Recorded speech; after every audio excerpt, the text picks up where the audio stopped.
was chiefly known for two things.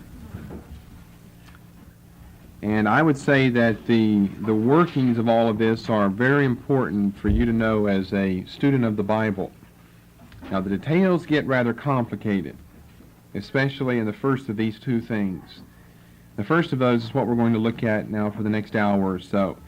Two things that Herod was chiefly known for.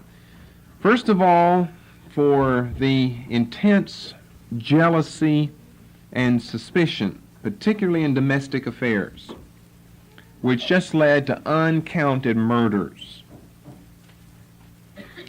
And secondly, to his magnificent building projects in Palestine, some of which are still remaining today, 2,000 years later. Okay, let's take a look at the first of these things. When I say take a look, I don't mean 5 minutes. It'll take us a long time. The intense jealousy and suspicion which just led to uncounted murders. Herod, we've said in the last teaching, was a good tactician, politically speaking. When it comes to being a father or a husband or a friend, in any true sense of the word, he was a miserable failure. Suspicion, intrigue, jealousy, envy, murder punctuates his rule and reign from beginning to end, and it increases on the Richter scale by the time we get to the end of his life. I'm going to go point by point and step by step through some of the most important revelations, that is, the occurrences of the jealous, suspicious, murderous nature of King Herod the Great. Number one, Herod put away his first wife Doris in order to marry Mariamne, the woman we mentioned last time as the Hasmonean princess. Why did he do this? Well, I suggested last time that it was probably for political reasons. One of the two problems that Herod faced immediately in becoming king, that is, in effect becoming king in Judea, was he had to deal with the fact that he had interrupted the Hasmonean dynasty, and it didn't go over very well with the people. Not a lot of what he did, you're noticing as we go along, went over very well with the people. So politically, it would make sense to marry a Hasmonean princess. At least that gives half Hasmonean blood to your children then. We're assuming your children will follow. You're going to die one of these days. Your children will follow in your steps as the leader of some part of Palestine or Israel. So assuming that, and that happens to be a correct assumption, we know from history that proves to be true, it's going to give them at least half Hasmonean blood. It doesn't really help Herod out as such because he can't have Hasmonean blood. Is that the only reason? No, it doesn't seem to be true at all, that this is the only reason that Herod married Mariamne. She was a very beautiful woman. That doesn't seem to be the other reason, though. It seems to be for a true affectionate purpose. He was truly in love. Now, it might have been kind of a strangely perverted form of miscalculated love, but he seems to have held true affections for Mariamne. She bore him two sons, Alexander and Aristobulus. That only makes sense. We have lots of them. We would get confused if I gave you the first, second, third, fourth, fifth, so I'd just give you their name. There have been many Alexanders and many men by the name of Aristobulus. So he seems to have married her not only out of political reasons, but reasons of affection and reasons of love, however miscalculated they were. There's probably what we would call the first step in all of the domestic problems that he's going to have. And you'll see that most of the problems he has surround the domestic arena. They have to do with his wife, Mariamne. Not that she's a bad wife. She's not. But that Herod's a bad husband. How she ever submitted to marrying such a man, we will, I guess, never know. Let's move on, though. That's what starts everything, and that's what everything really is based upon. In the second place, when Antigonus was taken off to Rome, that left a vacancy in the high priesthood. We'll have to come back and cover this little episode now. Remember, Hyrcanus had been high priest from 63 all the way down to 40. He had been made ethnarch by Pompey. Pompey now had controlled Palestine since 63. Then Antipater comes on the scene in control in 47. We're back to your chart here. But while Antipater was the political leader, Hyrcanus II remained in religious control. Now remember, it's kind of a semi-passive control because Hyrcanus II is of a passive nature. Antigonus, however, is pretty much the reverse. He's a very forceful king and a very forceful high priest. But whenever in 37 BC, Herod finally is able to conquer the city, conquer Jerusalem. Of course, Antigonus has been taken off to Rome a few years prior to this. Is going to leave a vacancy in the high priesthood. Initially, nothing is done about it because the Parthians are still in control from 39 down to 37 BC of Jerusalem. So initially, nothing is done about it.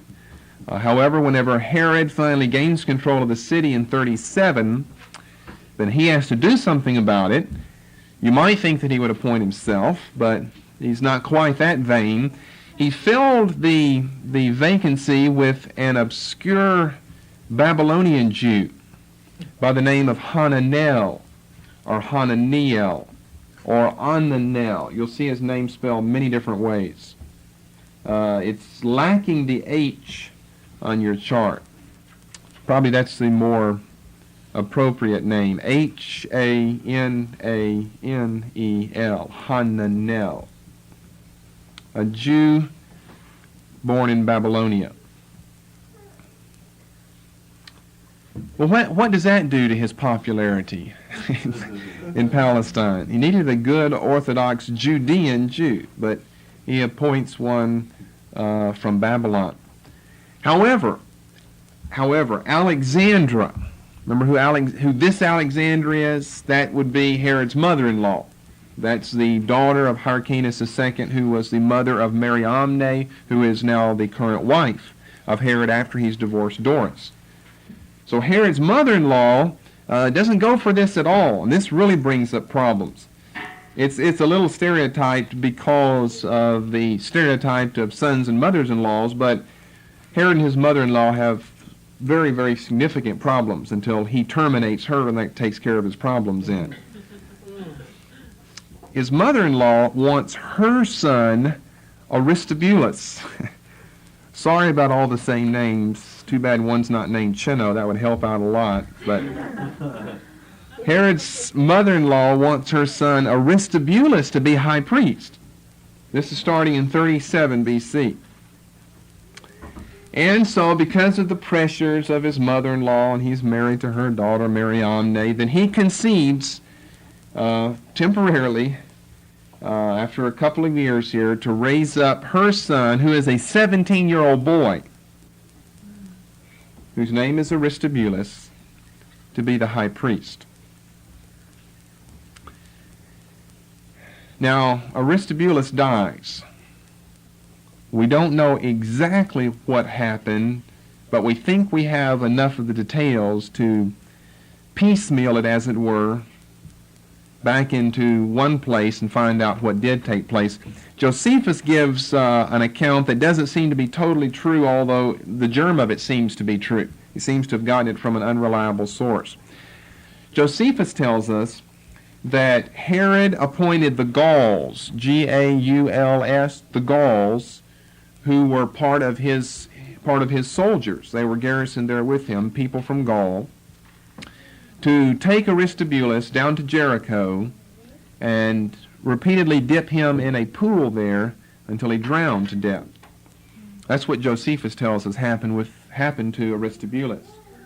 The problem with that view is that historically the Gauls did not function under Herod until 5 years after this date of 35 BC on your chart.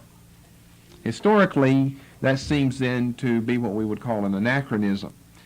However, the germ of that is certainly true, and it was widely reported, and that aspect of it, the drowning aspect, is found right there in Josephus. And here's probably what happened. He's just a 17-year-old boy, and boys will be boys, and he loved to swim with some other of his young teenage friends. They swam in a watering hole, really a swimming pool that had been built by King Herod. Whether it was at Jericho, that we really don't know. And they were involved in a lot of horseplay, in games of dunking one another under the water. You see, Josephus contains that germ of truth. He said the Gauls did it, but at least we know how they did it, by dunking him underwater. They would dunk one another into water, playing around, and hold you there for a certain period of time and then let you up. What seems to be the truth, and this has to kind of be, as I said, piecemealed back together, is that Herod got in touch with the fathers of these friends of Aristobulus, these other young boys here, and put pressure on the fathers to put pressure on the sons that next time you play this dunking game, then hold him under a little too long. And that's probably what took place.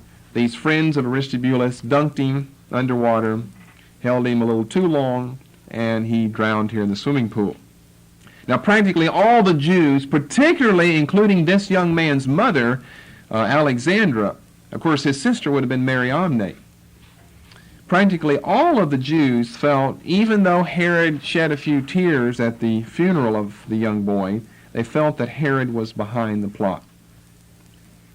And what seemed to authenticate or validate that was the fact that as soon as the young boy died, Herod brought Hananel back as high priest, which seems to have been, obviously, since he was the original and initial appointment, what Herod desired all along.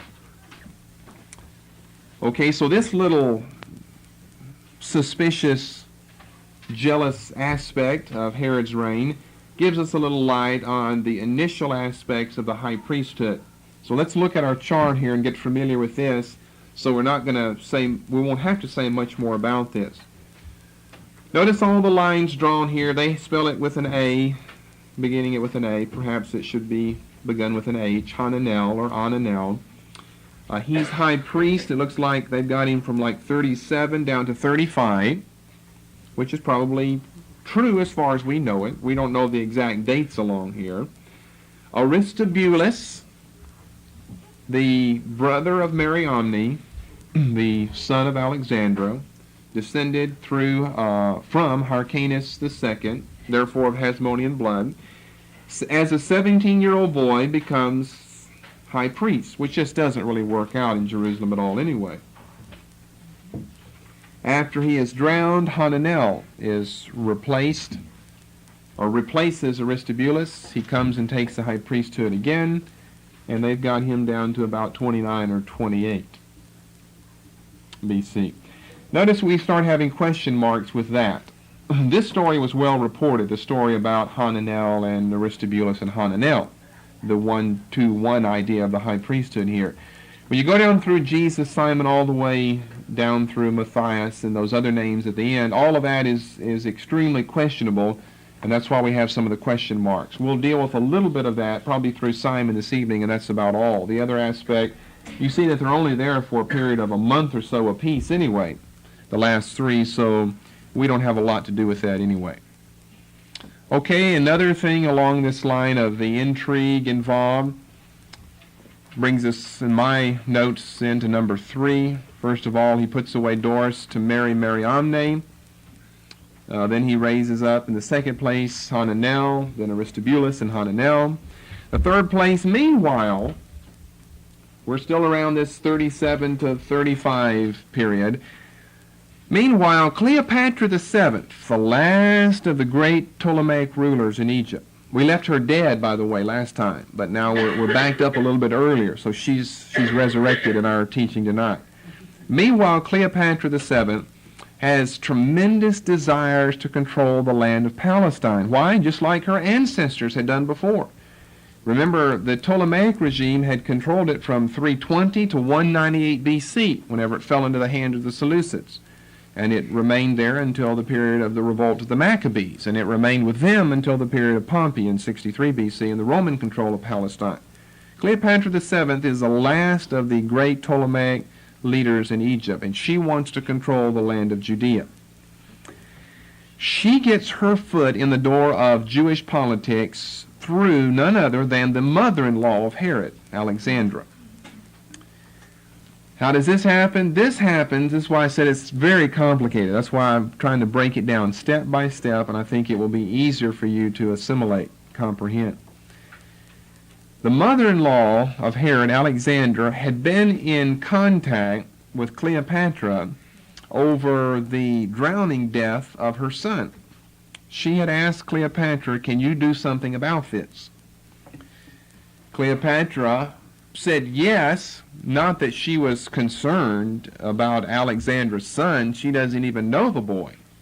But it gives her a foothold in Jewish politics if she can get her foot in the door and do something about this. She contacts Antony, who's either in Egypt or Syria. We don't know exactly where he is at this time, but probably in Egypt. That's where he spends all of his time now that he's madly in love with Cleopatra.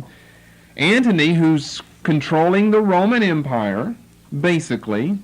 He in name is controlling it along with Octavian, but probably he's a little bit a step above because he's older, a step above Octavian. She convinces Herod, or Antony rather, to call Herod to account for his deeds, which Antony does. Antony calls Herod down to Egypt or Syria, wherever he was, down to Egypt, to account for his deeds. Herod is acquitted.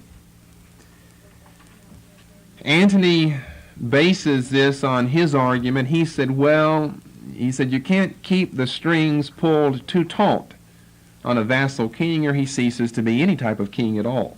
In other words, you basically have to let them do what they want to do as long as it's, not mutiny as far as the Roman Empire is concerned. While Herod is gone down to Egypt, however, a rumor comes back to Jerusalem that Herod was judged guilty by Antony and executed. Well, of course, everybody has a party over that news, particularly Alexandra. She's just elated over the news that Herod is dead. And so they start making, great preparations for all that has gone on with Herod now dead, all that's gone on in his life and now that he's dead. However, while he was gone, he had given charges to his uncle Joseph. This was before he left, and this was to be carried out if this rumor was really true here. He had left charges with his uncle Joseph to kill Mariamne if he does not return from his call before Antony in Egypt. Now, he's going to do this on at least 2 occasions, maybe more. We know of 2 occasions. That's why I said earlier, probably his marriage to Mariamne was for more than just political reasons, but reasons of affection and love as well. Now, this might sound like a perverted form of affection, but it probably, how we would interpret this is that Herod could not bear the thought of any other man having his wife Mariamne. And therefore, if he leaves these charges with his uncle Joseph before he leaves, thinking, if I go down there and don't survive this ordeal of being called before Antony, then I want you to execute Mariamne because of his jealous love for her, so that no other man will have her. Well, while he's gone, and after this report comes back, this rumor that Herod is killed, then Joseph tells Mariamne of this charge with which he had been left by Herod. Now, she's not very impressed with this form of an expression of his love, to say the least. Joseph was telling her this to prove to her how strong Herod's love really was for her. And she wasn't impressed with this attempt to prove how strong his love was for her, that it was going to cost her her life if he did not return. That's probably what Joseph had in mind, because things aren't going so well between Herod and Mariamne anyway, and so I'm going to convince, he's kind of acting as a lay marital counselor here. I'm going to really reconcile things and just show Mariamne what a husband you would have had, that Herod wanted you executed if he didn't come back. Well, she's not very impressed with that form of love. And so whenever Herod gets back, And finally, he gets back in this room. All the parties, of course, stop whenever he knocks on the front door. All the balloons go in the closet. And she is just infuriated over the fact that her husband was going to have her executed. And so she, storms out and stomps her foot before Herod. And Herod then finds out that Joseph told her this, and Joseph told him why he told her this. And Herod doesn't believe that.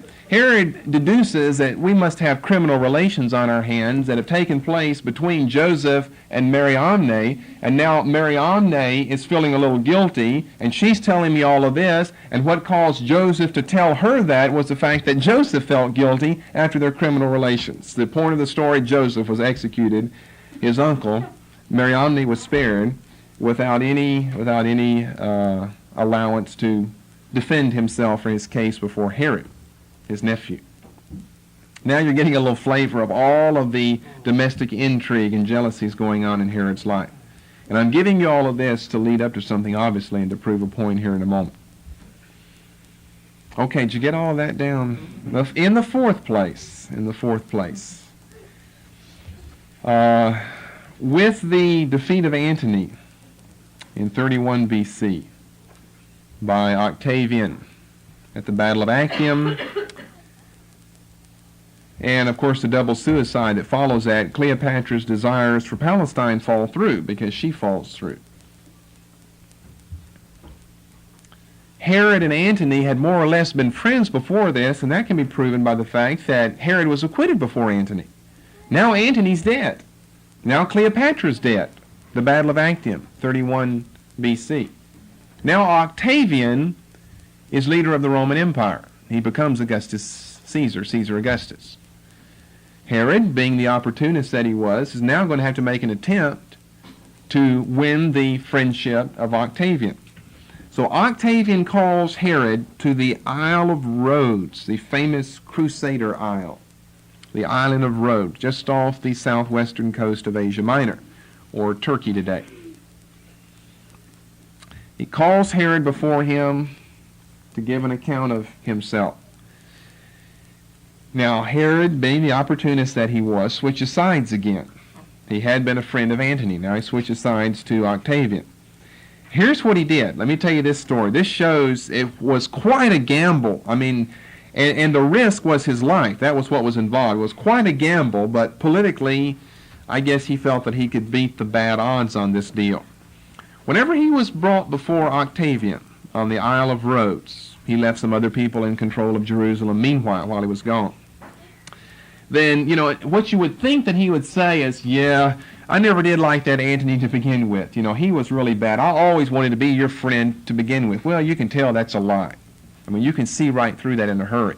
Herod's too smart to say something like that. You know what his defense was? He said, Octavian, he said, here's how it went. He said, I was as loyal could be to Mark Antony. We were best of friends. I would have done anything for him. I was that close to him, that loyal to him. Therefore, now that he's dead and I have to be your friend, that only proves how loyal I will be to you. Octavian bought that little political spiel, little psychological political spiel that he gave to him, and probably it was true. He was an opportunist. He would be loyal to whomever it paid to be loyal. And probably a lot of people wouldn't have thought of that. You would have thought of lying your way out of it. He told the honest truth. I was loyal to Mark Antony, and we were friends. And that loyalty will match my loyalty to you. So Octavian bought that and sends him back home. Before he left for Rhodes, however, he had Hyrcanus II executed. Now, old Hyrcanus II, who had been king, ethnarch, high priest, way earlier, he's an old man by this time. Of course, it's really not fair for Herod to do this, but Herod, before he leaves for Rhodes, again assuming, what if I don't come back from this call before Octavian on the Isle of Rhodes, and I don't want this Hasmonean former leader, Hyrcanus II, to have the mothballs dusted off of him and come back out of the closet and be the new king in Jerusalem. So he has him executed before he goes. And while gone, he left instructions about Mariamne. This time to a guard. If I don't come back, then have Mariamne executed. Well, I don't know what she did. Maybe she played the feminine tease game with the guard, and she got the truth out of him. And she was not impressed with that demonstration of Herod's love. So whenever he arrives back safely, he can assume nothing but that criminal relations have taken place between Mariamne and the guard. And so he has the guard executed. Twice it's happened, probably more than that. Those are the two occasions that we can definitely speak of. Finally, about a year or so later, poor old Mariamne herself is murdered. 29 BC. 29 BC, Mariamne was murdered. And around this time, her mother, same year, Alexandra, she's got suspicions, and I think they're well-founded, that she may be next on the executioner's list. So she packs herself in a coffin that was being shipped down to Egypt and tries to escape. However, some busybody of a maid saw her do it and told Herod about it. So Herod killed her and left her in the coffin.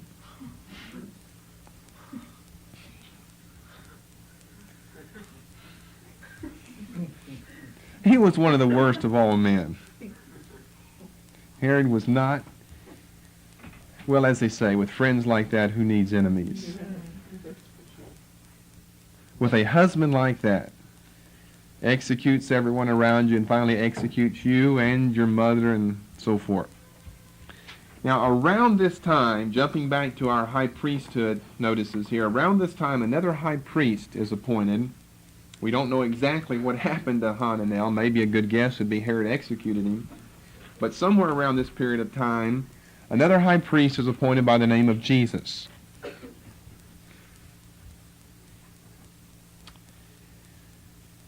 Somewhere around this time, Herod marries another Jewish woman after he has executed Mariamne. He marries another Jewish woman by the same name. Now, most people have speculated that he was so attached to his first wife that he would not marry someone, but they had the same name as Mariamne. It was a common name. It was just a Greek form of Miriam. Many Jewish women were named after Miriam, the famous sister of Moses and Aaron, the prophetess of the book of Exodus.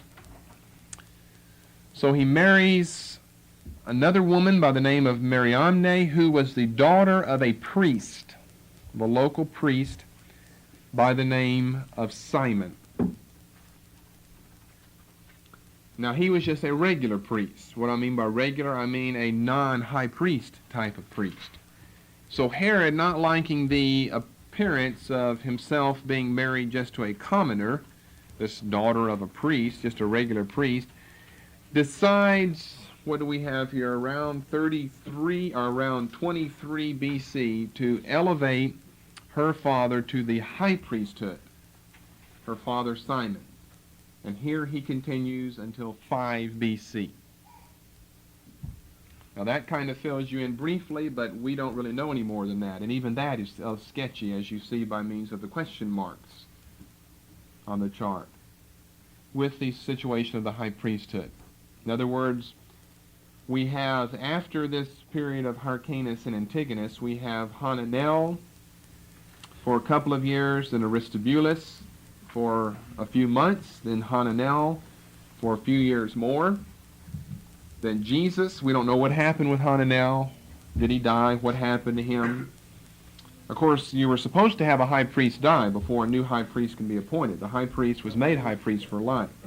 So maybe he was executed by Herod, we don't know, which would have really brought him into ill repute before the eyes of the people. Anyway, whatever happened, whatever the case might be, Jesus was elevated as high priest, and then after he marries his second Mariamne, which was, well, I can't say his third wife, the third one that we've discussed so far. He ends up married to 10, but the third one that we've discussed so far.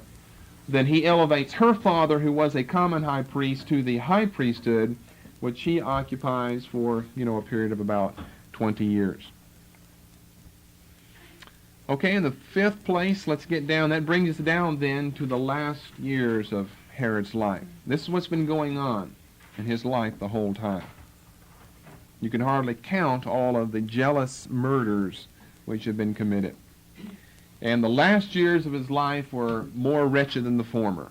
They were much worse than the initial year. If it can get worse, then Herod's latter end was worse than his former end. He had 2 sons by his first Mariamne, Alexander and Aristobulus, who had been educated in Rome.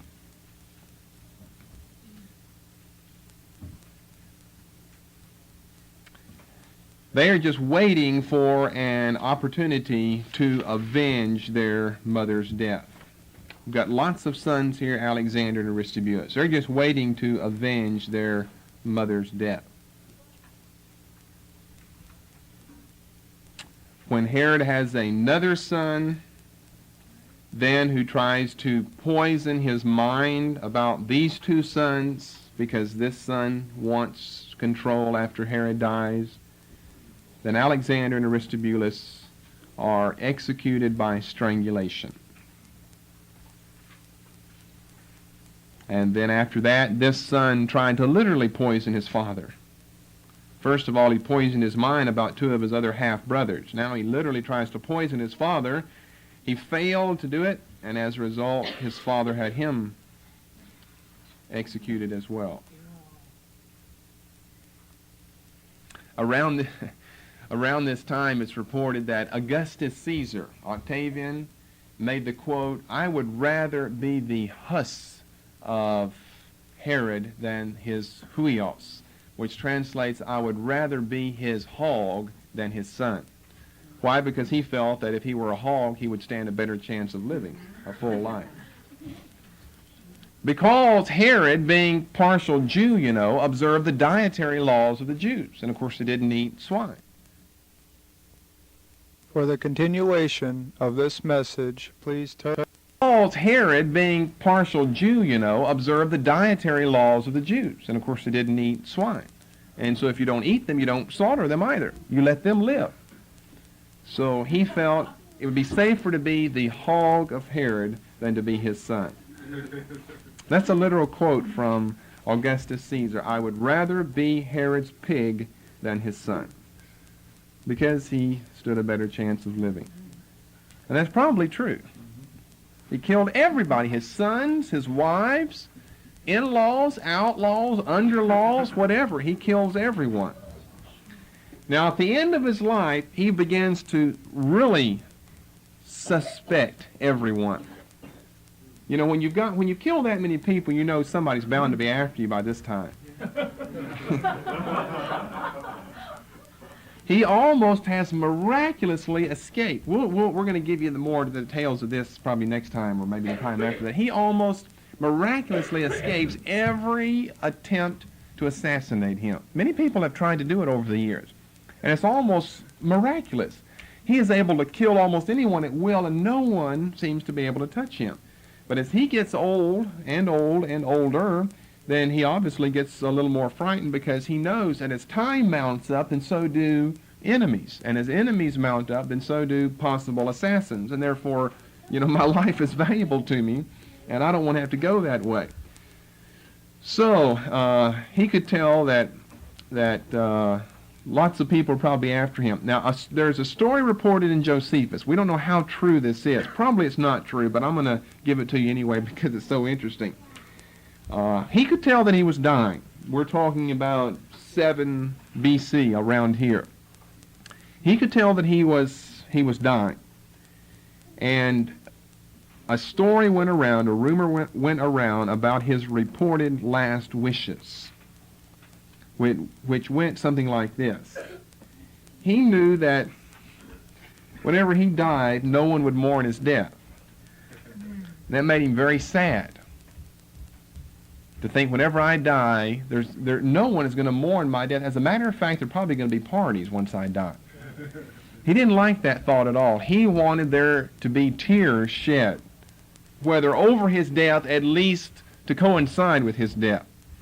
And so he commanded that after his death, as soon as he died, the day that he died, then a large number of the Jewish leaders be rounded up and executed, just so there'd be mourning throughout the land of Israel, so that he could vicariously participate in the people's mourning for their lost friends.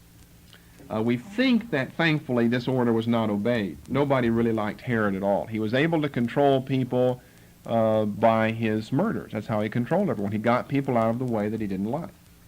People that he couldn't get out of the way, like an Antony or an Octavian, then he used his political wiles in order to hypnotize them. We don't think that order was obeyed because people, even his own people, were just so gratefully relieved. It just was a relief off of their shoulders to know that I can't be the next one on Herod's list because Herod himself is dead. He died a horrible, torturous death, probably cancer of the intestines, on April the 1st, 4 BC. He's been dead this month about 2,000 years, and in hell, we might say, for about 2,000 years. Isn't that remarkable? We can be studying a historical figure like that, who's been in hell for about 2,000 years. So, the torturous, horrible nature of his death, of course, doesn't begin to compare in magnitude to eternal suffering. Now, if you'll open your Bibles to Matthew chapter 2, let us see just how important this is to know then. All of this intrigue, suspicion, jealousy, murders, assassinations, let's just see how important this is for us to know. Let's read the 2nd chapter of Matthew's Gospel.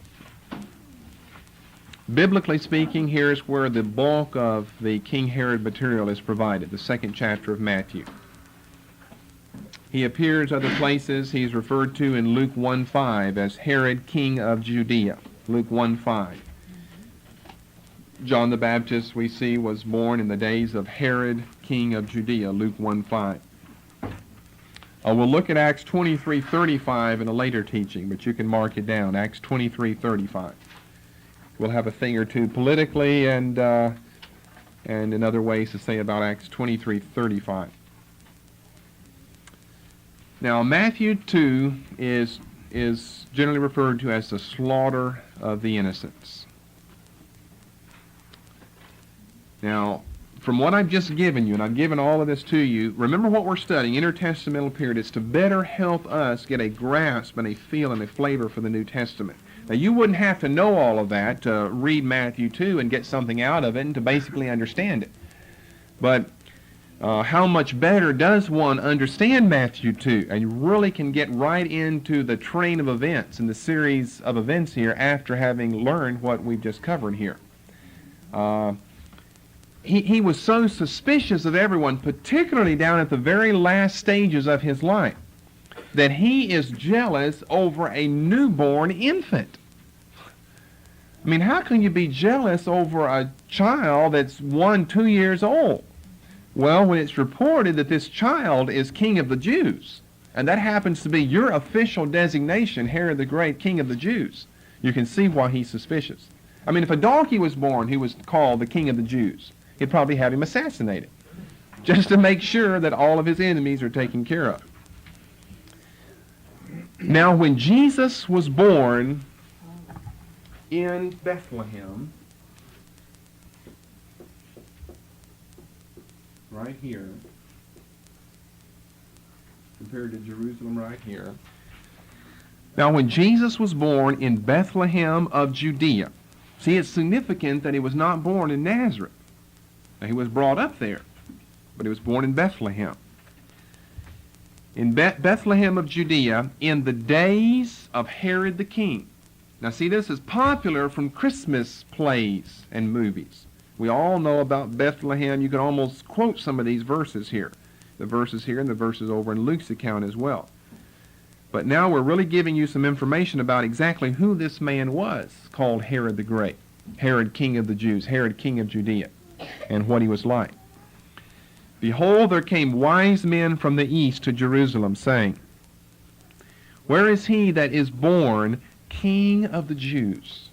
Now you can see what problems that's going to give Herod. What problems?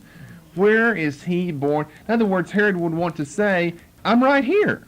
Here is he that was born King of the Jews. But he knows, he hears from the report here, that this is not the one they're talking about. This is a newly born King of the Jews, which of course he would then surmise must be only an infant. For we have seen his star in the east and are come to worship him.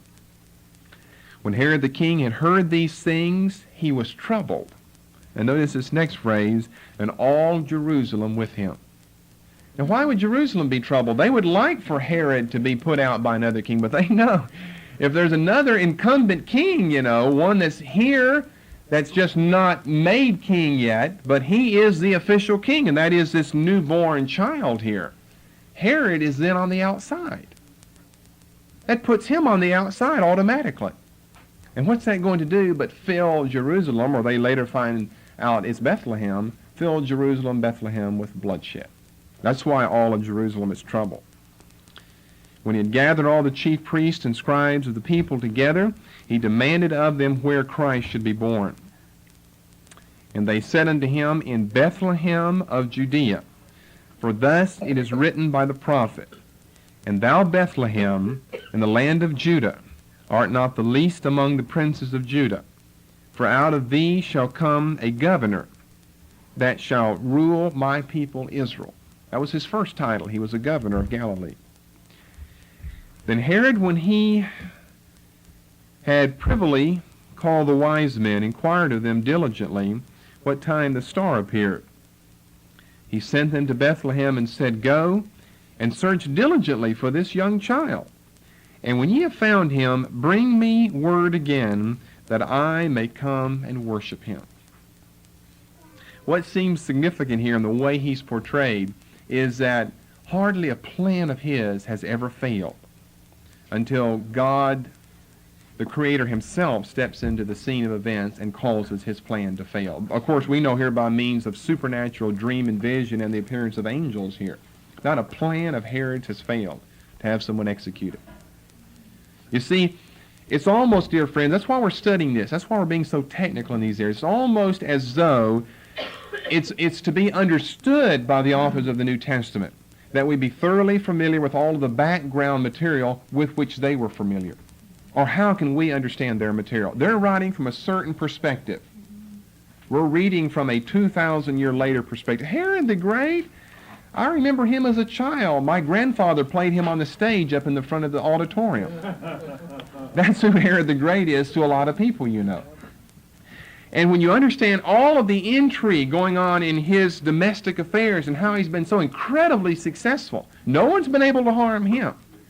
But he's been able to harm almost anyone at will. Then the story takes on a new light then. And don't we see him being the opportunist that he was here in verse 8? When they had heard the king, they departed, and lo, the star, which they saw in the east, went before them, till it came and stood over where the young child was. When they saw the star, they rejoiced with exceeding great joy. And when they were come into the house, they saw the young child with Mary his mother, and fell down and worshipped him. No one's doing this to Herod the Great. When they had opened their treasures, or at least not voluntarily, they presented unto him these three gifts. And being warned of God in a dream that they should not return to Herod, they departed into their own country another way. All of a sudden, in other words, the supernatural enters again into the period of history. Why wasn't Joseph, the uncle of this man, Herod the Great, warned in a dream? Don't tell this to Mariamne, it's going to cost you your life. Why wasn't the guard warned? Why wasn't Mariamne warned? Why wasn't her mother, Alexandra, warned? Why wasn't anyone warned? Supernatural was absent, was silent during this period. All of a sudden, whenever the new king of the Jews the babe, the child, Jesus Christ, is born, then God takes history into his own hands here. Being warned of God in a dream that they should not return to Herod, they departed into their own country by another way.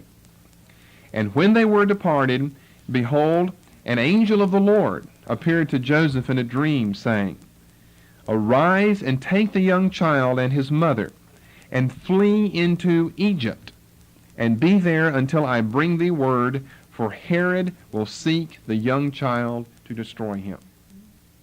Now you've got to remember that Joseph and Mary were born into this era. They have to be younger than Herod. They were born during Herod's rule. They know all about Herod. Everybody in Palestine knows all about him. But nevertheless, it takes special revelation from God to let them know that your son is not going to escape the murderous hands of Herod, just like no one else has escaped, unless you do precisely what this angel informs you to do. And that was to go down to Egypt. And what's going on in Egypt? Remember back with 30 B.C., the last of the Ptolemaic leaders, Cleopatra VII, it has become a Roman province. So you're going into a protected area there. You're not going into some wild backwoods territory controlled by Cleopatras or Ptolemies down there. You're going into an area that's protected by Roman rule. It's a good place to go. When he arose, he took the young child and his mother by night and departed into Egypt, and was there until the death of Herod, which was probably around 4 B.C., that it might be fulfilled which was spoken of the Lord by the prophet, saying, Out of Egypt have I called my son. Then Herod, when he saw that he was mocked of the wise men, was exceeding wroth, and sent forth and slew all the children that were in Bethlehem, and in all the coasts thereof, from 2 years old and under, according to the time which he had diligently inquired of the wise men. Now Bethlehem's only a small village at this time. So it's not like we have thousands of children, which sometimes in the church liturgy is portrayed, hundreds of children laying on tops of mountains and in pools, all sliced up and executed. In a village of a couple of hundred people, how many children can you have that fit this category of being anywhere from 0 to 2? Male children, not very many at all, but at least you do have children there. It also lets us know that Christ was born perhaps as much as 2 years prior to this time, because we're told in the end of this verse, according to the time which he had diligently inquired of the wise men. 2 years then would be meant to cover that and anything less. Of course, Jesus could have only been 1 year of age at this time, and therefore 2 would be the maximum, just to make sure that you cover whoever this child is, wherever he might be among the inhabitants of Bethlehem, which would then put the birth of Christ at either 6 or 5 B.C. And 6 is probably the better of those two guesses, but either 6 or 5 B.C. We know Herod dies in 4 B.C. And Jesus was born before Herod dies. That means Jesus had, and we've got a period of 2 years mentioned here, which probably means that Jesus was 2 years of age at the time of Herod's death. Which then means that Jesus, if Herod was born in 4 B.C., would have been born in 6 B.C. Then was fulfilled that which was spoken by Jeremy the prophet, saying, In Ramah there was a voice heard, lamentation and weeping and great mourning, Rachel weeping for her children, and would not be comforted, because they are not. But when Herod was dead, behold, an angel of the Lord appeareth in a dream to Joseph in Egypt, saying, Arise, and take the young child and his mother, and go into the land of Israel, for they are dead which sought the young child's life. You have to think in the train of thought that Joseph would be thinking. He would know every detail that I just related to you about King Herod. He would know every single detail about that. We read it from an Americanized point of view. And it's so dangerous to read the Bible from that point of view. You have to put yourself back in their shoes. They didn't need a history lesson on Herod the Great like we need now, because they were living during Herod's time. So both Joseph and Mary would have known well would have fully known what was going on and why all of this was said to them and why they had to do what was said to them. So, verse 21, he arose and took the young child and his mother and came into the land of Israel. But when he heard that Archelaus did reign in Judea in the room of his father Herod, then he was afraid to go thither. Notwithstanding, being warned of God in a dream, he turned aside into the parts of Galilee. He obviously is assuming that like begets like. And Archelaus is going to control Jerusalem as did his father Herod. And he really didn't. No one controlled like Herod controlled. They weren't good kings, but they weren't as bad as Herod. And he came and dwelt in a city called Nazareth, that it might be fulfilled, which was spoken by the prophets, and he shall be called a Nazarene. So all of this business of Herod, you see, for us is so significantly important because of our need to better understand the New Testament and its historical and cultural setting. You take all of this material, you see Herod the Great, king of the Jews. He was known by that official title or designation, and he guards everything about him. Everything around him he guards jealously. And to have wise men coming reporting, where is this one born king of the Jews who's going to outrage Herod the Great and drive him out of his mind until he does something about it. And what he does is just in strict fulfillment of all the prophecies of the Old Testament. Christ is born in Bethlehem. He goes down into Egypt, from which he is called forth. Herod has the children in Bethlehem murdered, fulfilling a prophecy in Jeremiah.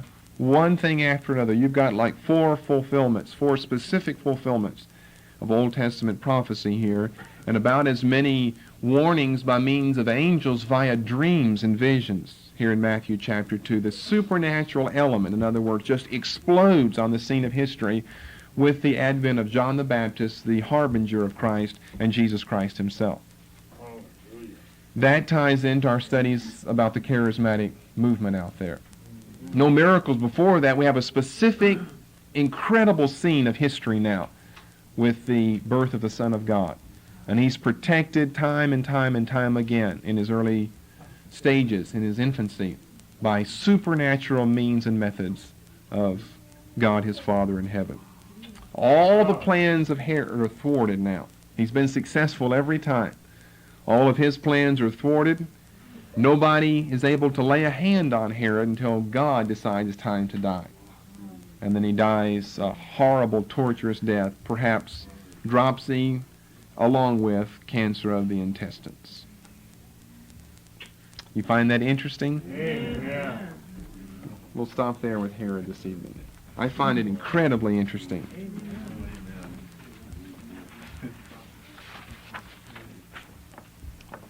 To really know these people as human beings, and not just the name Herod in the Bible, but to know his personality, to know him as a human being, and then read the New Testament in light of that is very, very helpful.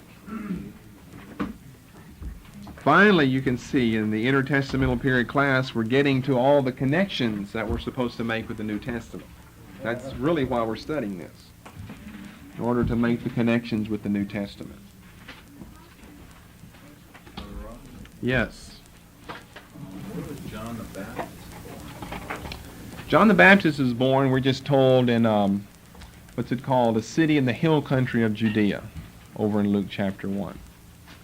In the hill country of Judea, no one knows exactly where. The church has its liturgy and legends that tell us exactly where he was born and all of this. But all of this area over here is the hill country of Judea. So he's probably born over there. Why don't we look over at Luke, that verse that I gave you, Luke chapter 1. Whenever you're studying something like this, now some of this will of course kind of fade from your mind as we get past this and get into another area, but I know whenever I'm teaching on all of this, that every time you come across the name Herod in the New Testament, it just stands out to you. You're wanting to know, now is this Herod the Great? And oh, isn't this interesting? You never really think of it before that time.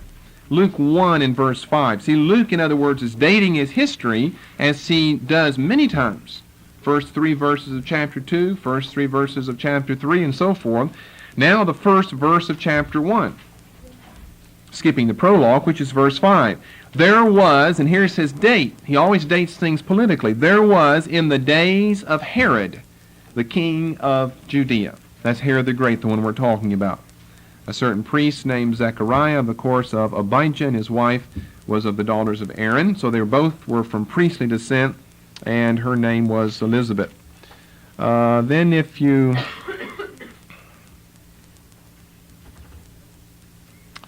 Verse 39, Mary arose in those days and went into the hill country with haste into a city of Judah. That's where I got the way I just described that to you, over in the hill area, hill city of Judea or of Judah. The hill country with haste into a city of Judah, and entered into the house of Zechariah and saluted Elizabeth. So to answer your question, where was John the Baptist born then? We're not told what city. We just know it was a city in Judah. We know that here is Galilee up here. We know here's Samaria. We know here is Judah. We know here's the hill country. This is all flat area over here. Here's the hill country. Has to be born somewhere down here. Which puts him right down near where the Idumeans are then. Born right down there, either in their territory, because Hebron was still controlled, of course. Hebron is, down here. Still controlled. It's in Judah, but still controlled by the Jews. Was it just Bethlehem that was under this slaughter of the children?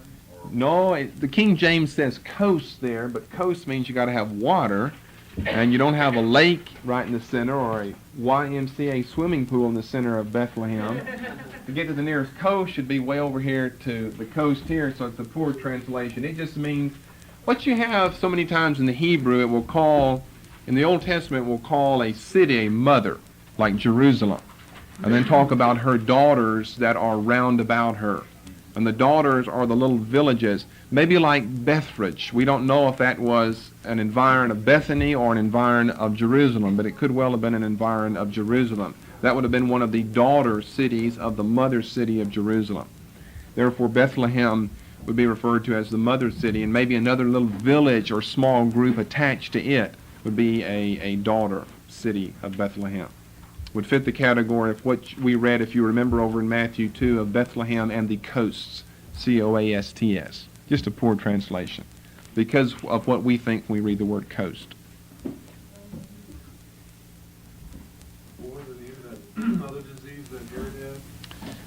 We don't really know the names of the diseases, but it was, and I'm going to give you more details from Josephus either next time, probably next time, either next time or the next time, which will be Sunday morning or next Wednesday. Dropsy, cancer of the intestines, something of this order. But I will describe that more in one of the next two messages. In other words, he died a death that was fitting him. He certainly died a death that was fitting him. That doesn't always happen, but sometimes God sees fit for things like that to happen. Just as did the king in Acts chapter 12, if you remember that. Very, very similar accounts there. So we're spending more messages on Herod? Two more at least. No, one more at least, and probably two more. Sunday morning we should be back to this again then. We're going back and forth as far as Sunday mornings are concerned. Sunday morning, be prepared for a slideshow then. We'll take a lot of time on slides on Sunday morning. We might not have a lot of teaching there. Be prepared for a slideshow to do a lot of visualizing of things, trying to get it down in your memory, maybe drawing some of it on your paper to remember it, and write these things down. is there, we're talking of now that same one in Acts, that's that James killed? Yes. It is. It's not the same man. I'm just saying that the death of Herod the Great certainly is paralleled by the death of the king in Acts chapter 12. Not the same man. No. No, remember, that's way over into the history of the church. And Herod the Great died 4 B.C. Why do we normally date Jesus as the beginning of the century? I'm sure there's a lot more to that than... I'll give you the history of that, either the next message or the next one. Either Sunday morning or Wednesday night. We'll discuss the BC AD confusion. I love you, Lord, and I lift my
You know, in singing a song like one of those we just did where we refer to him as our king, it has a new aspect to it.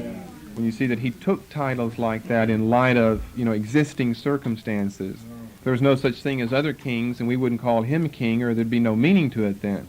But it's taken as over against what we understand as kingship from Herod, or from anyone for that matter. It takes on a new meaning then to you when you refer to him as your king. Jesus Christ is king. He is the king of my life. He was born into the world as king, just in direct opposition and as the direct antithesis to Herod the Great, who was a no-good, immoral king of the Jews. That's why we have things like that in the Bible. And the deeper we go with the Lord, and the deeper we go in our understanding of the history and the culture and everything, then the deeper we will go with the Lord, the deeper our history and our culture, because we'll understand the significance behind these things. Amen. Things that we've never thought of, things that we just throw around and use. We just think, well, he's king. Well, what does that mean? He's king of the Jews, and furthermore, he's king of the world. One in opposition to Herod, king of the Jews, and the other in opposition to Augustus Caesar, king of the whole Mediterranean world. He's like other kings in one sense, that he's a potentate, he's a dictator. But he's so unlike a king because kings aren't loving and gentle and mild and meek and forgiving and humble. Kings aren't like that. And he's like that. He's a king, but he's a unique king. He's a different type of king. He's the best king that you could ask for. One who rules in absolute sovereignty, but at the same time rules in absolute love. And no other king we've ever known was able to rule like that. You can't get away with ruling like that. Not to speak of the fact that other kings don't have absolute love. Most of them don't have any love in any sense of the term, particularly not absolute love. Hallelujah.